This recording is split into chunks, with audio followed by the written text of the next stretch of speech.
A useful philosophy contains more than a collection of words. The words must be made flesh. They must be lived. They must be embodied, felt, and experienced. Today, then, I'll pick up from where I left off with the Four Noble Truths, which provides the conceptual framework for the Buddha's life philosophy. And then once we've refreshed ourselves a bit, I'll move into the Noble Eightfold Path, which asks us to live this understanding. All right, let's quickly recap what we learned. First, it's important to remember that the Four Noble Truths hold the intention underlying the Buddha's entire philosophy. That intention being to understand and alleviate the suffering in the world.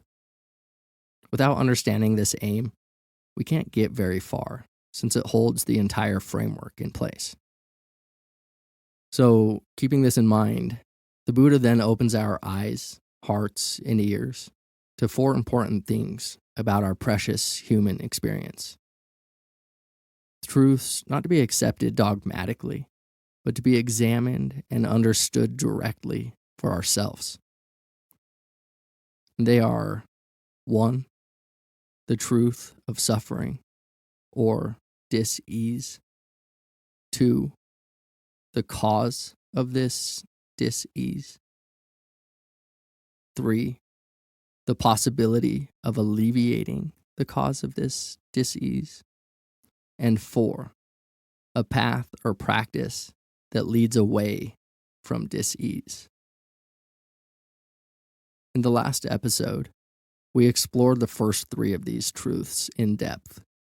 And though I provided some practical ways to explore these truths in our own lives, it was largely a conceptual exploration.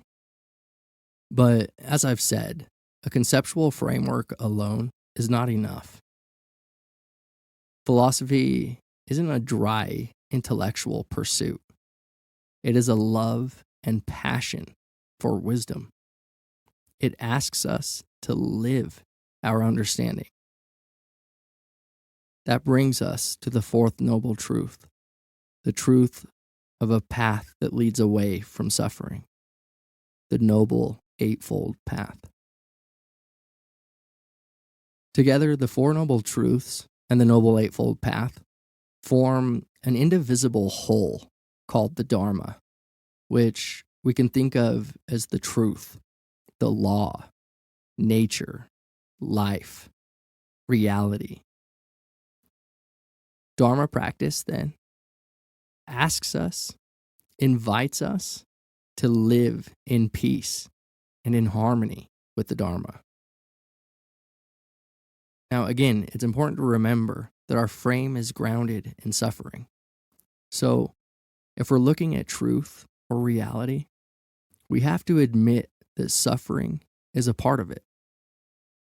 Dharma practice, then, asks us to live in peace with the truth of our own suffering. It invites us to open to it. It asks us to be interested in it so we can understand its causes and conditions, so we can see how it arises and how we so often collapse into it.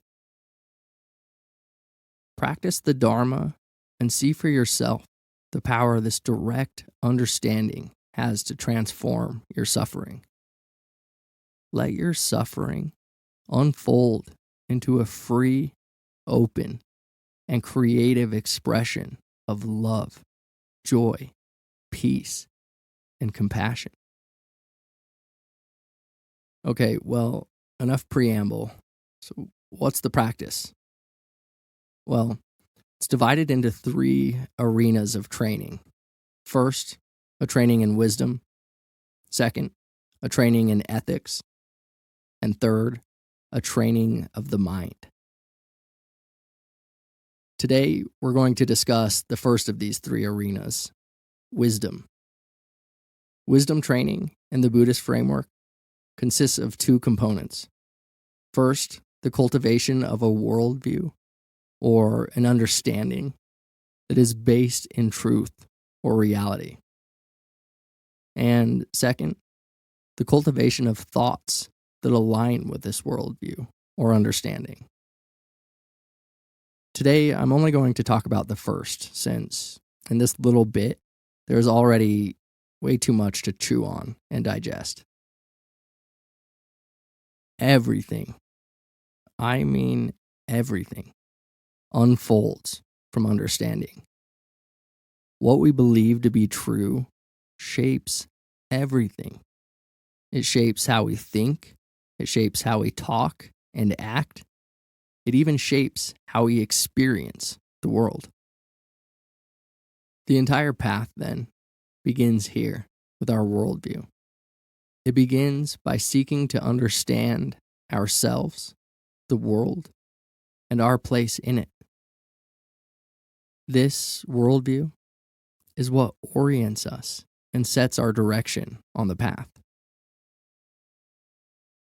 In his own pursuit of understanding, the Buddha held two worldviews, or what you can think of as two sets of lenses, which he wore like bifocals to look at the world.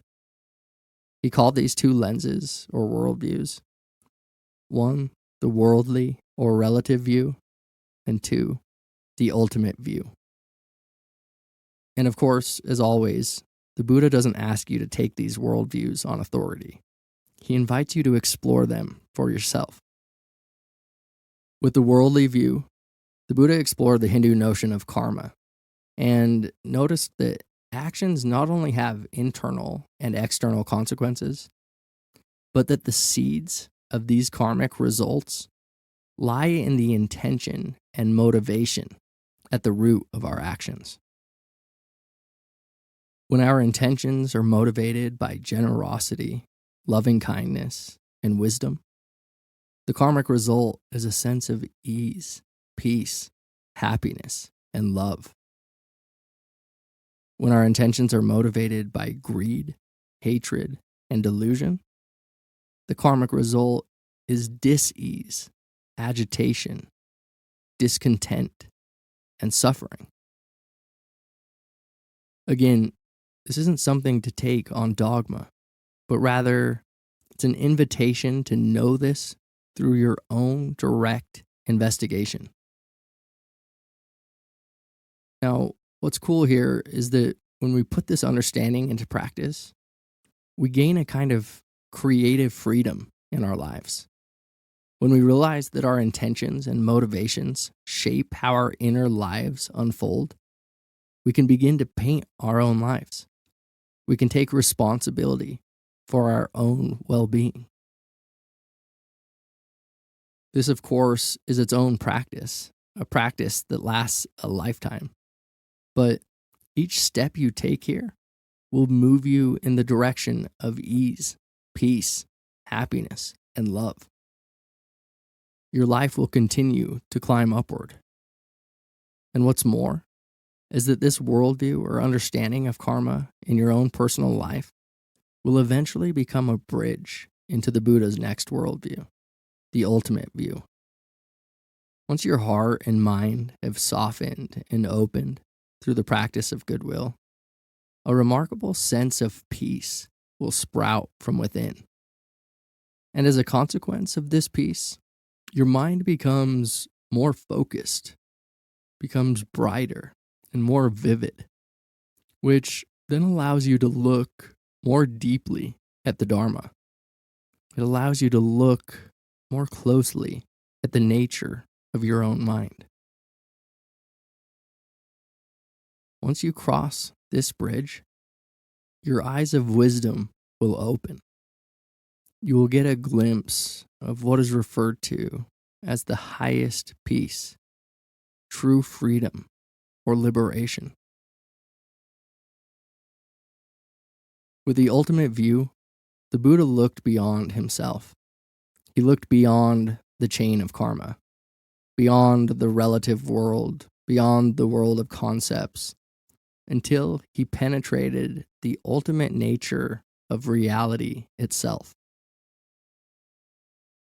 Here, he realized there exists only a seamless, interconnected world of constant change. And what's more is that in a world of constant change, there is nothing that can reliably be called self. The world is entirely whole. When we look closely at experience, we can witness directly for ourselves this undivided whole. We can see, feel, and know that everything is in constant flux, seamlessly connected. We too can witness that there is nothing stable enough to be called self. We can see that the appearance of things is just that, an appearance that arises when awareness collapses into thought. But when we step back, when we orient from that which is aware of thought, when we orient from that space which is prior to it, which holds it, we can see that thoughts are arising, changing, and being known in and as awareness, which is wide open, formless, boundless, and free. When we examine the nature of thought, we can understand that thoughts are what break the world into pieces and relate them to one another. But outside of thought, there exists no boundaries or separations anywhere. Outside of thought, there are no lines that divide the earth into states, nations, and countries. Outside of thought, there's no good and evil, no right and wrong, no pleasant and unpleasant. Outside of thought, there's no up and down, no left and right, no backward and forward. There's no space and time, no objects and things, no self and other. There is only the world, a seamless and interconnected whole. There's just it, whatever it ineffably is. Look closely at the nature of thought and witness directly for yourself that each thought is nothing more than a passing cloud of energy in the mind. Look past thought and realize that you are not and cannot be that which arises in thought. Look directly at your own mind and know for yourself that you are entirely open and free. You are already at peace. The Buddha's ultimate view invites us to ground ourselves in this truth, to live from the direct understanding of impermanence, selflessness, and wholeness or oneness, interconnectedness. This is where true transformation happens, by witnessing directly, again and again, the impermanent, selfless, interconnected nature of reality. This is seeing and living with wisdom. And it is this, the eye of wisdom, that leads to the liberation of suffering or dis-ease. It is that brings about a fundamental shift in our moment-to-moment perception. It is this that allows us to become living expressions of love, joy, compassion, and peace. Because in the beginning, we only get glimpses of this awakening, because we so easily fall back into our old habits and beliefs, we need to cultivate this awakening gradually. We still need to practice holding this awakening steady and continuous for longer and longer periods of time. This isn't a conceptual practice. You can't just understand this conceptually and expect your life, your world, your being to change.